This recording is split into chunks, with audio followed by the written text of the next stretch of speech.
Alright lads, this is my modern board game in a box. Some of you that have been with the channel for a while, you've seen this, you know what it is. I don't know if you really like looking at it or not. For one, I really don't know how popular modern is anymore. I don't know if people are just sick of it, sick of all the Modern Horizons bullshit, sick of all the shit that's coming in from Universes Beyond. I don't know if modern is that popular. But what I do know is it's fun to play. It's a fun format. As long as you're playing on the same level as everybody else. Excuse me. That said, what I have here, this is kind of a board game in a box. This is kind of a battle box. I have Absolute Evolution. I have Boros Nightfall. Boros Burnt, no, not Boros. Bant Nightfall, Boros Burn, Death and Taxes, Mono Blue Merfolk, Soul Sisters, and Squirrels. Black Green Squirrels. All of these, none of these are my idea. These six, I found the deck list online and I net decked it like a motherfucker. This one, that one's mine. Although, it really wasn't that hard to build. Wizards gave us all the tools in Modern Horizons 3 to Modern Horizons. So it gave us all the tools for it. Let me show you right quick. Let me show what I mean. So, this deck, I don't think it would stand up in a modern tournament, even when it was fresh. When I first built it, 2-3 years ago? I don't think it would stand up. But it stands up against it, and it's fun to play. So I've got things like, 4 verdant catacombs, 4 overgrown tombs, 4 woodland cemeteries, so my mana base doesn't hurt me that much. 2 valley rot collars.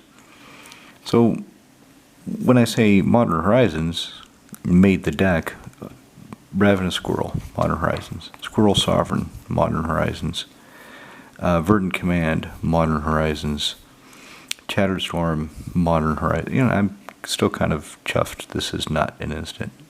It's not that strong a card. They should have just made it a fucking instant. But Modern Horizons. Modern Horizons Squirrel Sanctuary. So when I at the Modern Horizons, it's like they wanted somebody to build this deck. They wanted somebody to build it, and I came along and said, I like squirrels. I think I can build a squirrel deck so my daughter will play. She didn't. But that was the thing. Where's this guy from? I'm pretty sure Cheddar Fring is from Modern Horizons 2. I'm pretty sure he is. So Modern Horizons.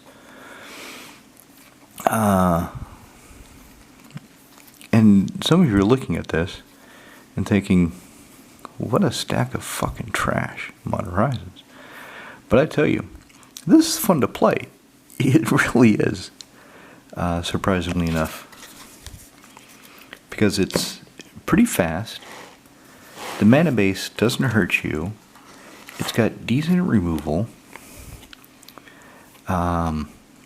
It's got tricks. Nobody really expects Unearth. And the only creatures this deck cannot unearth are the 2 copies of Toski Bear of Secrets.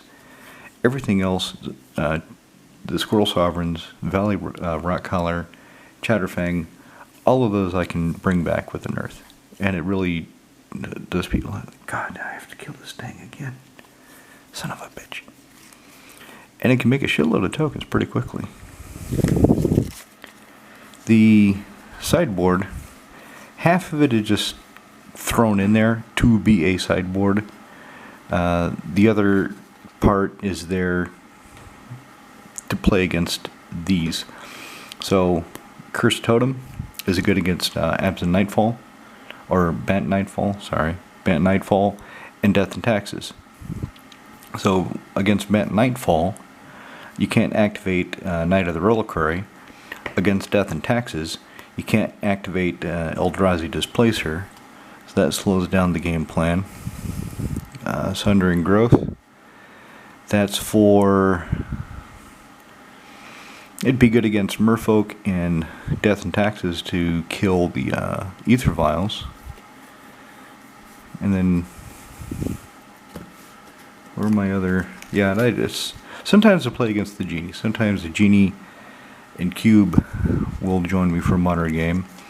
And the Genie has Storm, so I threw these in just for him. Just, why not? Maybe I'll live the dream and I'll weather the storm and he'll go, God damn it, and lose. So anyway, let me take that out so I make room. Right, so let's get to the changes. Let's get to the changes I'm actually wanting to make. So if you saw my last mail call video, you know that I've got 4 Flares of Denials and 4 Harsh Mentor that I want to put into 2 different decks. Let's do Boros Burn first. So that's pretty bog standard. It's pretty bog standard burn. There's really nothing special about it. I am running Magma Jets, which is not the favored card. The reason I put those in is when I was helping my friend build his modern deck, he wanted to build something that is relatively inexpensive, does not have a steep learning curve, and is fun to play. So I thought, burn. I can build you burn. Alright, so I looked at the burn list, and there were 4 roiling vortex. So I got them for him, and they were cheap, so I got some for me too. And then, when I slowed down to actually think about what the fuck these cards do, I thought, why?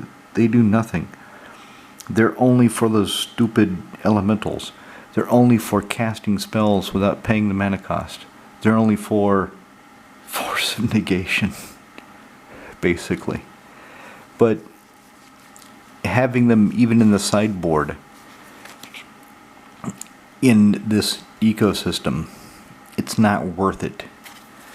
Force of negation is not worth them taking up the slots.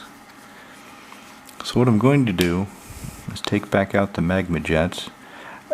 See, it's old. It's a really old list. I'm still running Grim Lavamancer because I love them. I would like to get foils. They're about 40 euros each for the Torment foils. There's a lot of old cards I want, so a lot of competition for my funds and my attention. That's why I don't have those foil Torment Grim Lamamancers yet. Although I would like to get them. I would like to get them a lot because I think they are cool. I remember playing them in Extended, in that old Red Deck Wins Extended deck, some of you might remember. See, Monastery Swift Spear, Boros Charm, Lava Spike. It's just fucking bog standard burn. There's nothing groundbreaking about it. I mean, even the sideboard. Let me show you the sideboard. 1, 2, 3, 4, 5, 6, 7, 8, 9, 10, 11, 12, 13, 14. Yeah, okay, that's the full sideboard. So I've got N engineered explosives, mainly against the squirrel decks. I can kill the tokens. Anger of the Gods. This is pretty much for Soul Sisters, because Soul Sisters will play a lot of small creatures quickly, gain a lot of life. Anger of the Gods fucks with them, exiles the smaller creatures, because Soul Sisters does have ways to get some of it back. A couple of Searing Bloods, an extra Skull Crack.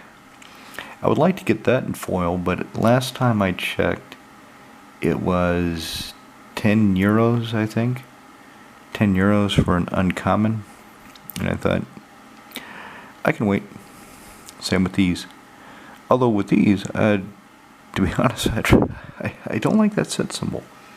That might be a niggling, petty thing to say, but I just don't really like that. It doesn't do anything for me. So I would like to get some Shadowmoor copies. So I've got the cooler set symbol. But like I said, a lot of attention for my time and funds.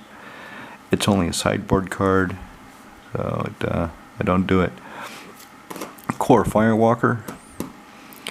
I have this in here, so if I do take the modern deck to Ostruzna, and my friend does play his burn deck, I've got something for him. Of course, the burn deck should be fast enough that this guy won't matter, But if it's not, then I can always side that in. And there's some disenchants just to cover my bases, because like I said, this isn't a real sideboard.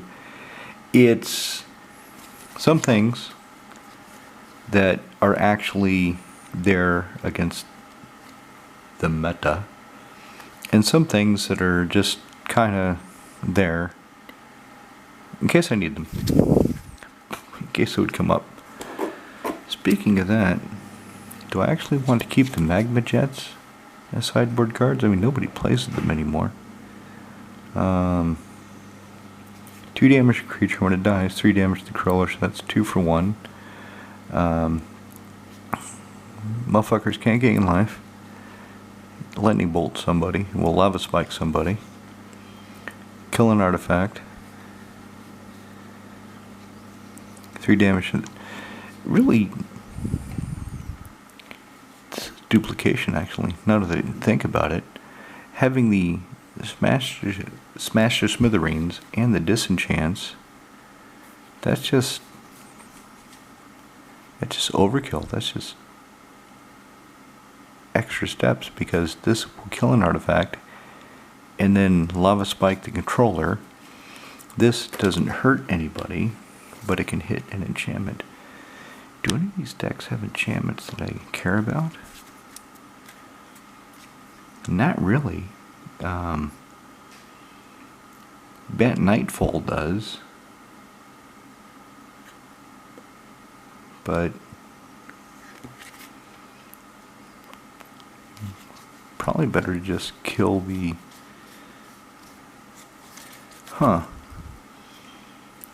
Although Bat Nightfall, if I don't destroy the...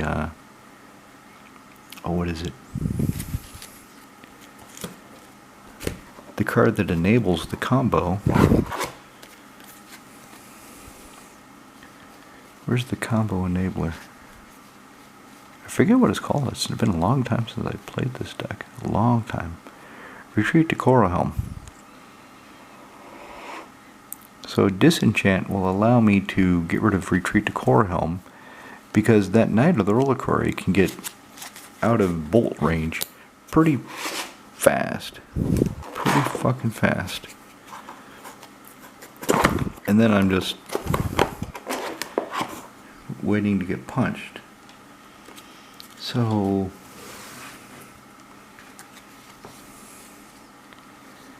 do I want to take these out? I would lose that extra 3 damage to the controller of the artifact. But against Bat Nightfall, if that Knight of the Reliquary, if I cannot kill her with burn, and there's a Retreat to Coralhelm in play, this deck just pretty much loses, because she will tap, sacrifice a forest or plains, go to the graveyard, the land will be sacrificed, she'll find another land, it will come into play, landfall, Retreat to Coralhelm says untap target thing, which is her, so untap her, tap her, sacrifice a forest, plains, go find another land, comes into play, landfall, untap her, until you have 20 lands in your deck, and the last land you get, or if you need it at some other point during all this, you get Sejiri Step. Sejiri Step comes into play, and bang, she gets protection from whatever creature color can block her, and then you punch through for 20 points of damage. It can be a fast combo, but it's so fast that even Disenchant isn't going to do it, because they can always tap, untap in response. They can always run to the, you go to Disenchant, retreat to Coralhelm. In response, I start my combo. Now if you do it on your turn when they cannot attack you, then that's fine. They can go through their combo and you're just like, and what? And just keep a goblin guy to block them.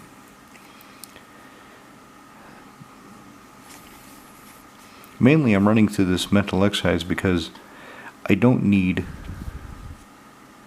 6 copies of Kill an Artifact. I either need 3 copies of Kill an Artifact and do 3 points of damage to dude, or I just need 3 copies of Versatility. I'm going to take Versatility. So let's take Versatility, and in the sideboard, I'll put in the Magma Jets. Why not? I mean, I own them. I don't have to pay for them anymore. Do I want a full 4?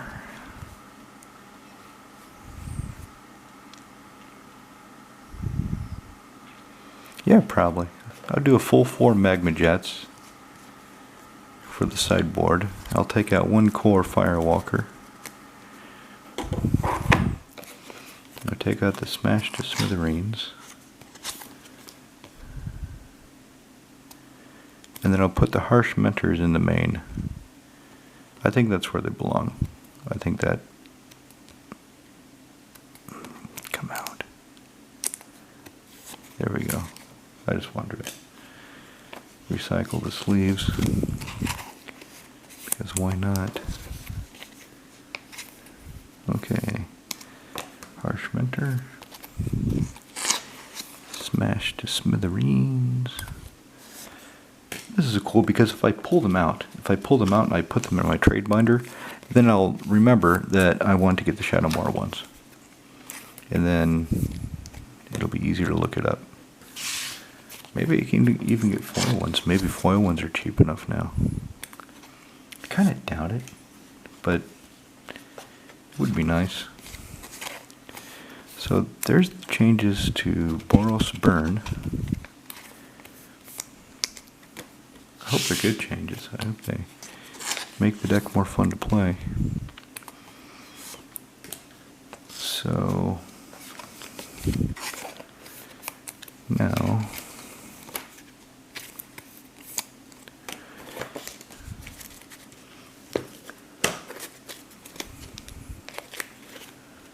okay. So what actually, you know what?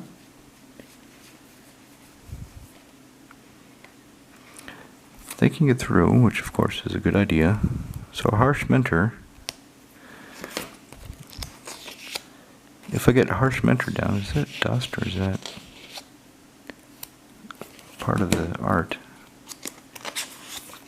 It looks like there's something between the horns of his staff.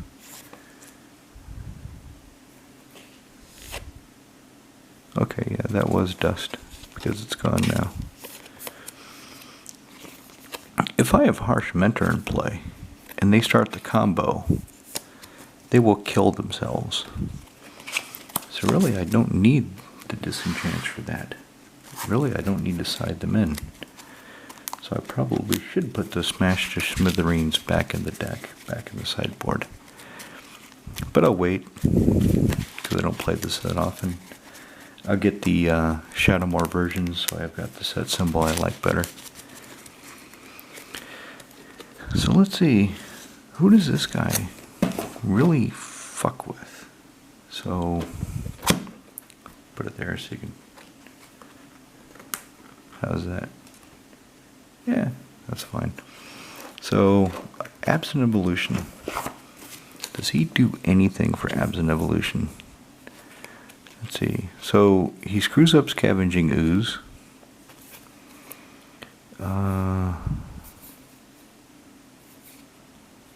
Should I?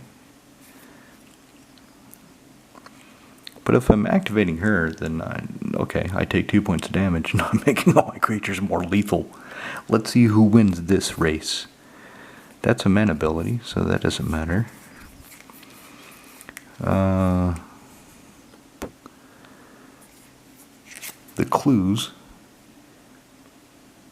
Activating the ability to clue, sacrificing it, that will hurt me. So that's not good. Gavany Township, that'll hurt me. So it's looking like it's not a lot, But there's enough in Abs and Evolution that harsh mentor will make the burn plan advance faster. What did I do? Nope, that is the sideboard. Okay. So, Bant Nightfall. Activating this guy to make my creatures indestructible. I would take 2 points damage from the Harsh Mentor. She's a mana ability, comes into playability.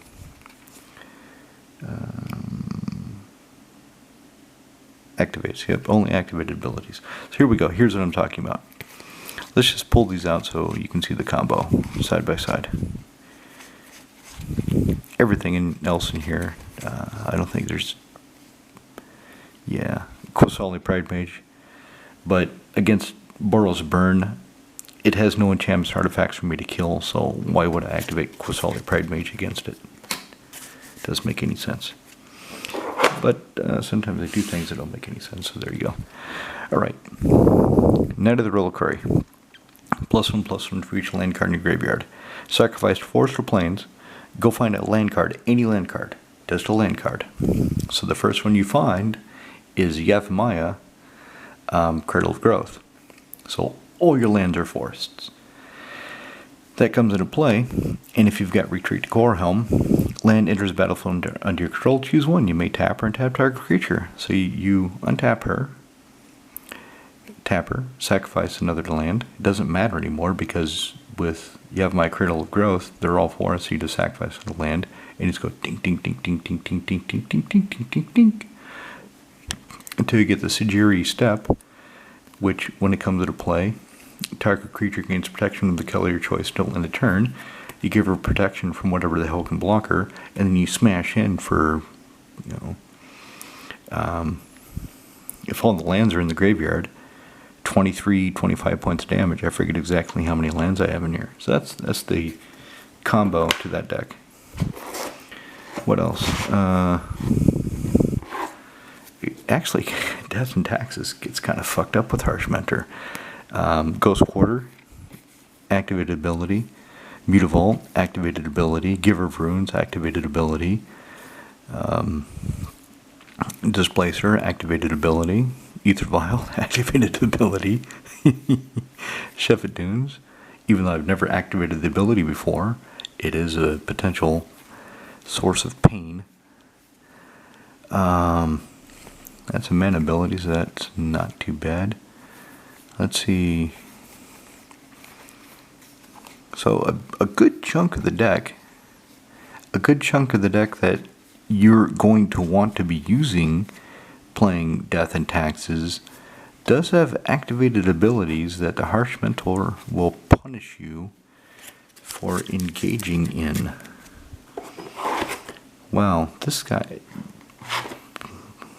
he's a pretty good addition to Burn. Maybe I'm going to regret this.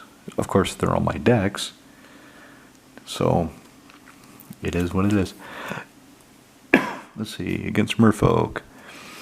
So, Mutavault. Sex Catcher, sacrifice Merfolk, yeah, that'll cost me 2 life. Rashad and Dickhead, tapping lands, it'll punish me. Let's see, there's the Force Negations I plan to take out for Flare of Denials. Let's see, so Merfolk, it's not too much that the Harsh Mentor is going to punish me for. And Soul Sisters, I don't think Soul Sisters really has. I mean, Martyr of Sands, activated ability.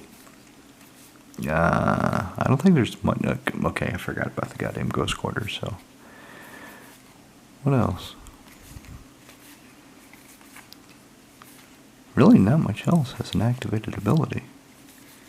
It's just bog standard life gain weenie deck.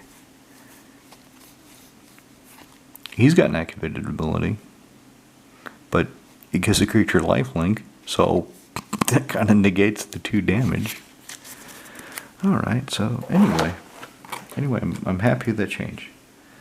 So let's close this up, and I'll make the changes to Merfolk as another video so we can see the ramifications of switching out Force of Negation for Flare of Denials, what it does to the deck and how it fits and everything else.